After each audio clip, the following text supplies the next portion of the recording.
Hello everyone, welcome back to my channel. So today we discuss about how to install SQL Server database in Windows machine. So first of all, suppose we have created any web API, so we have to store the data in any database, right? So there are like SQL Server and Oracle or MySQL. These are the database which we have to use in our web APIs to store the data. So in this video we discuss about how to install SQL Server in our Windows machine. So here is the link. Basically I've given the link, so just copy and paste the link and hit on the browser. So this page will be open. So on this page basically these are the three options, right? First one is the SQL Server on Azure.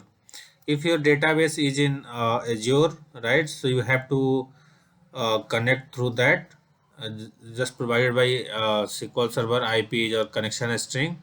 So you have to connect with Azure. If you have SQL Server in your premises, so you have to download and connect with your connection string. But for a development purpose, here you have developer exe, right? SQL Server. So you have to click on download link to install SQL Server, right? So basically you have to install developer version to store our data, right? So here use of SQL Server. SQL Server is a data DBMS and provided the complete environment to save and work the data of the application. Suppose we have create a web API to create a employee data, right, or a student data. So you have to store the detail in our database. So like first name, last name, or mobile number, email ID, this kind of data you have to store in our database. So SQL Server manage all the things, right? And next one is the SQL Server store the data in form of table. So whenever we data store in SQL Server is a table, right?